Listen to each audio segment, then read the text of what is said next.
Mais avant de développer ces titres, la question que tout le monde se pose ce midi, c'est de savoir si le nouveau président des États-Unis se rendra en Normandie en juin prochain à l'occasion du 65e anniversaire du débarquement. L'invitation a été lancée par l'association Normandie Mémoire, chargée d'organiser les festivités. Faut-il y voir un signe? Barack Obama, lors de son discours d'investiture hier à Washington, a rendu hommage aux soldats américains engagés lors du débarquement en Normandie en 1944. On l'écoute. Pour nous, des hommes et des femmes ont rassemblé leurs maigres affaires et traversé des océans en quête d'une vie nouvelle. Pour nous, ils ont trimé dans des ateliers de misère et colonisé l'Ouest. Ils ont connu la dureté du labeur de la terre. Pour nous, ils se sont battus et sont morts dans des lieux comme Concorde et Gettysburg, en Normandie ou à Kessane. À maintes reprises, ces hommes et ces femmes se sont battus. Ils ont travaillé afin que nous puissions mener une vie meilleure. Voilà, une phrase qui n'aura pas échappé aux Normands. Toute la question est de savoir si Barack Obama viendra dans la région en juin prochain. Tous les présidents américains depuis 30 ans ont participé aux commémorations du débarquement. On accueille sur ce plateau Emmanuel Thiébaut. Bonjour, vous êtes historien du musée mémorial de Caen, en charge de l'organisation des événements. Peut-on s'attendre justement à voir Barack Obama en juin prochain en Normandie ?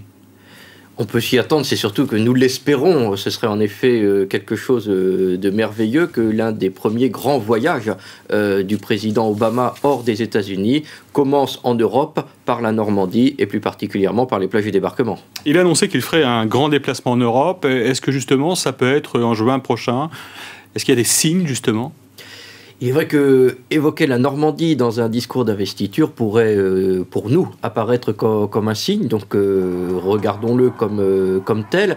Évoquer la Normandie après la bataille de Gettysburg, qui est quand même l'un des grands tournants de la guerre de sécession, donc de l'histoire des États-Unis sur leur propre territoire, avec un autre événement aussi fort qu'est celui du débarquement en Normandie en juin 1944, c'est assez important et intéressant, car n'oublions pas aussi que pour les Américains, et pour l'opinion américaine depuis des années, l'un des grands événements de la Seconde Guerre mondiale se déroule plutôt sur le Pacifique. Donc de le transposer davantage en Normandie, pour nous, c'est quand même quelque chose d'important. Et la présence d'un président américain noir lors des cérémonies du débarquement en juin prochain aurait une symbolique très forte. Alors c'est une symbolique forte puisque ça permet aussi de rendre hommage aux troupes noires américaines qui ont participé au combat de la libération, et elles sont souvent oubliées car à l'époque, n'oublions pas que les États-Unis étaient encore un pays en ségrégation, donc les Noirs ne sont pas assimilés dans les troupes combattantes, mais plutôt à l'arrière, dans la logistique. Et c'est la raison pour laquelle, si les populations civiles ont gardé un grand souvenir des troupes noires, puisque c'était elles qui étaient dans l'intendance derrière et en relation plus directe et durablement avec les civils, au niveau des combats, on les oublie un peu trop. La réponse, vous l'attendez pour quand, là, justement, vous qui êtes chargé des événements au sein du mémorial de Caen Eh bien, on l'attend pour le plus rapidement possible, si on veut organiser et s'organiser pour que Barack Obama puisse être le mieux accueilli en Normandie, sur les plages du débarquement, et pourquoi pas au mémorial de Caen. Merci Emmanuel Thiébaut d'avoir été notre invité. Merci.